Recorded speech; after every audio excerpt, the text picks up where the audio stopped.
Salam dan bahagia untuk Ibu dan Bapak Guru.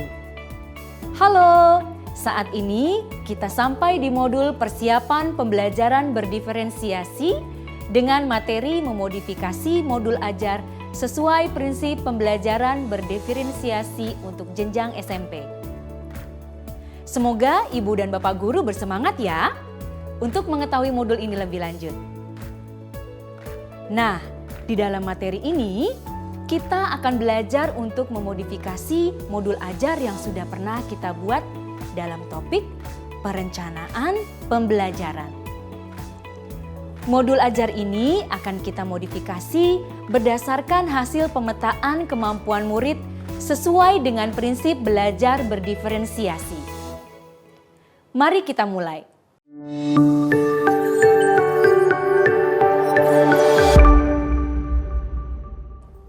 Sudah siap? Pada materi di topik sebelumnya, kita sudah belajar bahwa di jenjang SMP, kita mengenal istilah asesmen diagnostik untuk mengawali proses pembelajaran murid.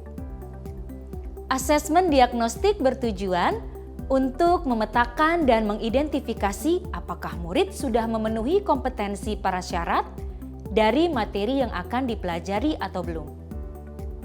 Berikut adalah contoh hasil asesmen diagnostik yang mengelompokkan murid ke dalam 3 kategori pemahaman.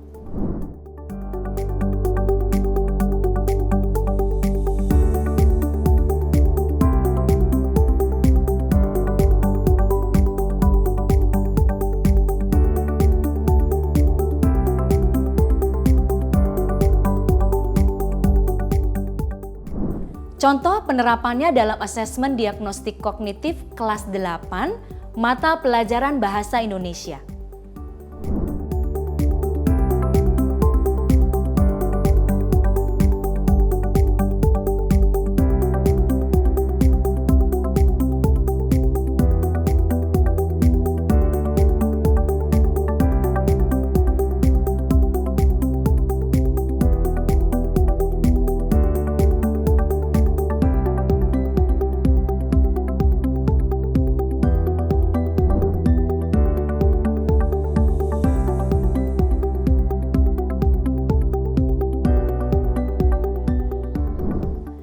Data asesmen diagnostik tersebut masih mentah.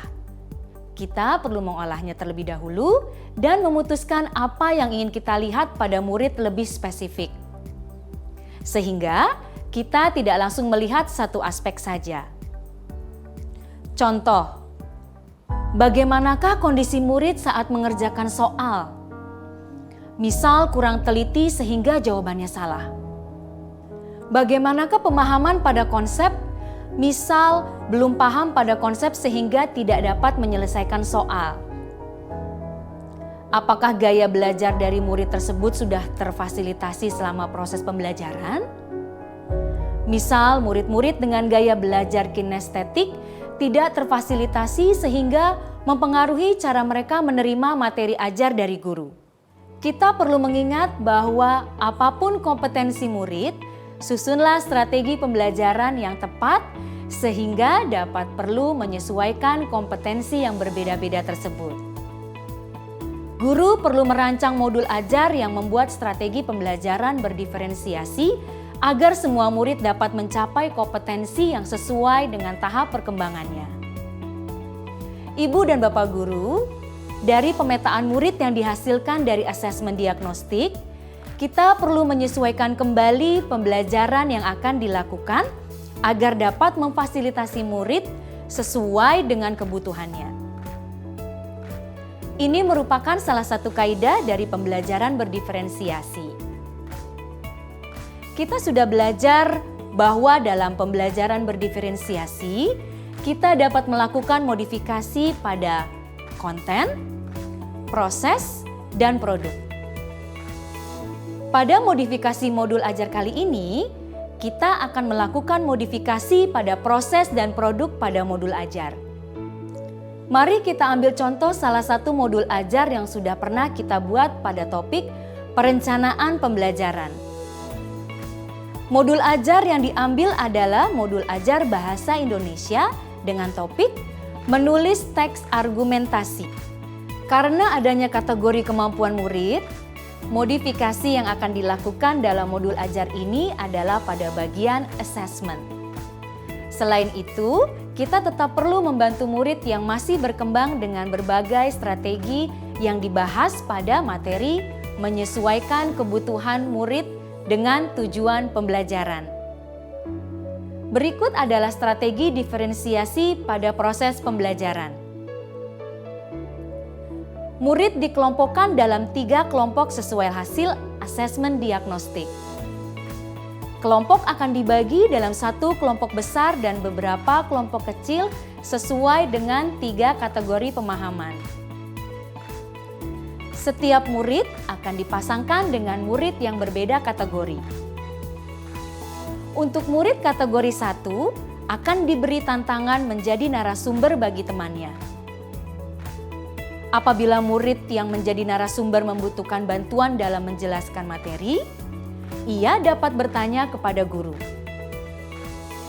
Guru menyiapkan sesi khusus dan materi tambahan kepada murid berkembang apabila dibutuhkan. Bahan ajar tambahan dapat mencakup video atau bahan lain yang dapat menyampaikan materi dengan cara yang lebih mudah dipahami murid. Guru menyediakan ragam teks sesuai dengan hasil diagnostik murid. Untuk murid kategori 1, mendapatkan teks yang lebih panjang dan kompleks dengan materi yang lebih mendalam. Untuk murid kategori 2 dan 3, teks yang lebih pendek dengan kata-kata yang lebih diakrabi murid.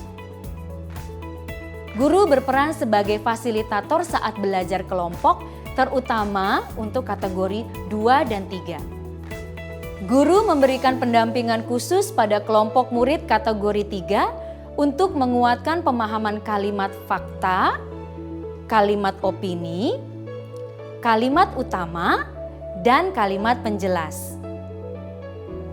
Guru memberikan pilihan kepada murid untuk memilih mengerjakan tugas teks argumentasi dengan tingkat kesulitan yang berbeda. Misalnya, murid kategori 1 menulis teks argumentasi sebanyak 4-5 paragraf. Murid kategori 2 menulis teks argumentasi sebanyak 3 paragraf. Murid kategori 3 menulis teks argumentasi sebanyak 2 paragraf. Nah, bagaimana Ibu dan Bapak Guru? Ternyata cukup menantang ya untuk membuat modifikasi modul ajar. Jangan lupa, modifikasi dilakukan berdasarkan kebutuhan murid, kondisi kelas, dan pertimbangan guru.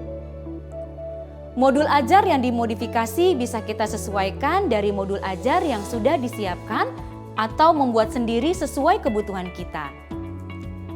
Jika Ibu dan Bapak Guru masih mengalami kendala dalam memodifikasi, jangan sungkan untuk bertanya atau belajar bersama rekan guru yang lain ya. Salam dan bahagia.